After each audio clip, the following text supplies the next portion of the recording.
O mga kababayan, isang taon na.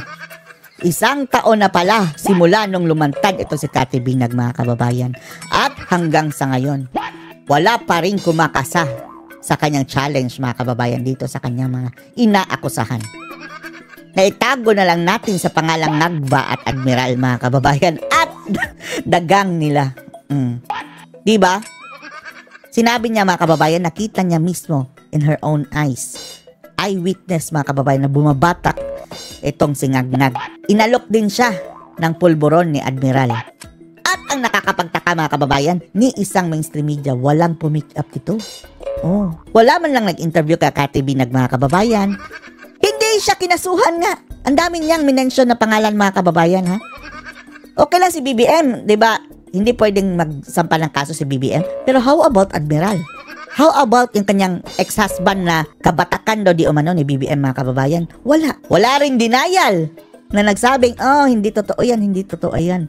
Pero hanggang sa ngayon, isang taon na mga kababayan, andyan pa rin si Cathy Binag, oh, free as a bird. Takot siguro mga kababayan dahil kapag kakantihin siya, lalabas ang USB niya. Panoorin niyo po ha. Isang taon na. Simula nung ako'y lumabas, isang wala pa taon hair na. follicle test na nagaganap. Aside sa walang hair follicle test mga kababayan, wala rin balita sa media. Wala man lang pumansin sa media mga kababayan kay Cathy Binag, walang nagpa-interview, di ba? Kaduda-duda mga kababayan. Ganyang kalaking pasabog, first-hand information.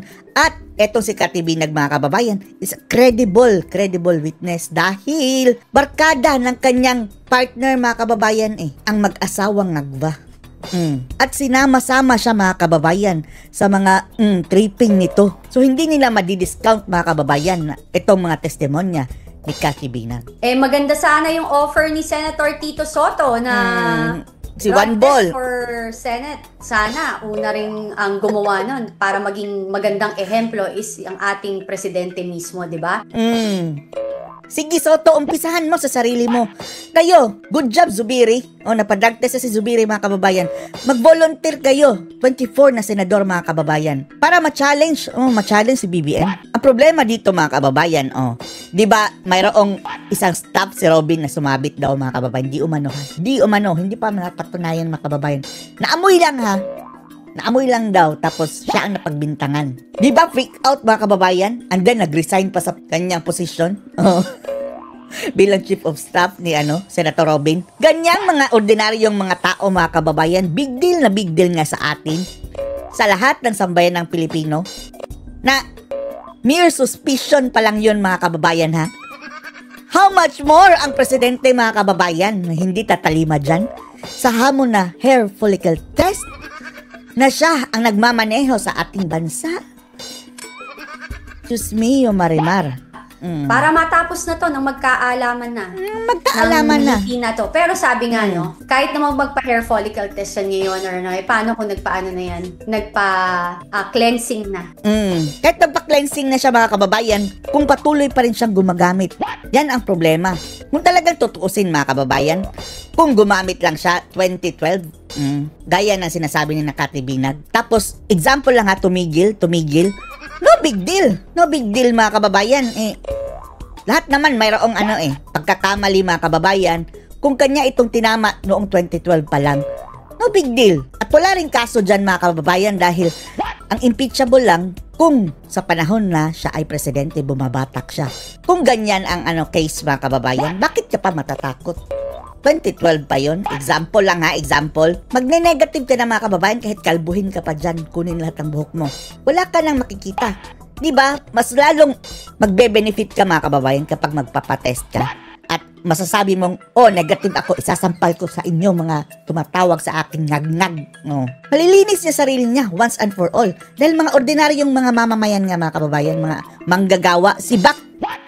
Alis sa pwesto kapag yung iba, pa lang suspicion pa lang mga kababayan. Eto, mayroon nang eyewitness. Hindi na rin nagmamatter. So the fact na they don't want to do it, yan talaga ang kaduda-duda mga kababayan. Bakit ayaw nila? Bakit? It means masasabi natin na talagang may problema. Okay. Malala. Well, Cathy, nabalita mo na ba na meron malalang problema? Si Lisa Araneta Marcos ay nag-sabbatical daw. Wow! Sabbatical. Gano'ng katagal Sabbatical? ba yung sabbatical? Tapos sabi pa niya mga kababayan, ilang days nga ba yun? Walang make-up. Si mga kababayan, walang make-up. Nakakatulong pa rin sa kanya. Oh, Diyos ko, may make-up o wala. Yan pa rin ang itsura mo, Lisa. Sabi niya na mawawala siya sa public eye. Mawawala sa public eye and then papansin pa rin. Hindi ko na siya tinitingnan kasi I'm so Kami rin. Masakit sa mata eh. tired of all the lies. You know, most of the time nga na ako, I'm very, very disappointed and sa totoo lang nasusuka ako kasi yung mga Nasusuka dahil you want some, inalok siya mga kababayan na.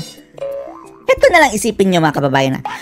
Pwedeng kasuhan si Cathy Binag mga kababayan dahil hindi lang naman si BBM. Si BBM, hindi pwedeng magkaso kay Cathy Binag for now ha, na sinasabi niyang gumagamit, bumabatak mga kababayan. Pero itong si Lisa, etong mga friendship ni Lisa, pati ang asawa ni Cathy Binag mga kababayan, pwedeng magsampa ng kaso dito kay Cathy Binag, mag-libel. Pero wala, nada. No reaction sila mga kababayan kahit deny man lang na hindi totoo yan. Liar yan. O wala. Hindi pinansin at ang mainstream media mga kababayan, tahimik pa sa sementeryo. Yan ang kaduda-duda. nire-respeto kong tao sa lipunan, supposedly, na akala ko tatayo para sa katotohanan. Sila pa yung nakikita ko na nagtotolerate ng kamalian. So, Oo sabi nga, ko nga, no? alam mo, good thing na hindi na rin ako naging 100% parte ng society na yun. Kasi, nakakadiri. Nakakadiri. How can you post something na you're pretending and you're ruining a lot of lives Talaga. and you're allowing all this crazy and talaga Craziness. Ano yun? Kabaliwan. katiwalian na nangyayari sa Katiwalian. ating bansa. As in, napaka-evil nang nangyayari. Alam mo bakit? Evil. Attorney? Kasi nakikinabang sila and they don't care. And there's so many evil things na nangyayari sa mundo natin. And nakakalungkot na pati ang Pilipinas ay nagsasuffer. Lalo na yung mga may hirap nating mamamayang Pilipino. Sobra-sobra. Sobra-sobra talaga yun. Grabing nakawan mga kababayan, ano? Grabe talagang nakawan, lalong-lalo na dyan sa Kongreso. O ngayon mga kababayan, mayroon ng isang kongresista na kinanta at isang district engineer mga kababayan. 360 million, isang transaction lang. Bagitong kongresista mga kababayan at anak din ng isang notadong politiko. Later na natin ito i-discuss mga kababayan ha. Umpisa na ito, pero it's just the tip of the iceberg mga kababayan. Sa tingin nyo, etong mga kongresista mga kababayan, inosente sila lahat? I don't think so. Lalong-lalo na yung pumirma sa Bagoong Pilipinas mga kababayan. Ay, hindi pala. Yung pumirma sa impeachment case si VP Sara. Tingnan nyo ano ang kanilang rason. Para sa project ito, kawawa ang aming mga mamamayan dahil hindi makakatanggap ng project. Kawawa kayo dahil hindi kayo makakakomisyon. Yan ang sabihin ninyo. SOP for the boys. Si BBM mismo ang nagsabi, i-deny mo pa. Nyo pa pala. Tandami. Pera-pera lang ang labanan dyan sa Congress mga kababayan. Ngayon, sige, dapat kukuryente ito ha. Kukuryente ito sa lahat mga kababayan. No exemption. Kung mapapakulong ni BBM lahat yan mga kababayan, believe tayo sa kanya. Sige. Pero kung mamimili lang sila ng kanilang kalaban, dahil kalaban sa politika, pipiliin nila. Typical na Marcos style na naman mga kababayan. Kahirapang nadadaanan natin. Katulad ngayon yung issue ng flood control projects,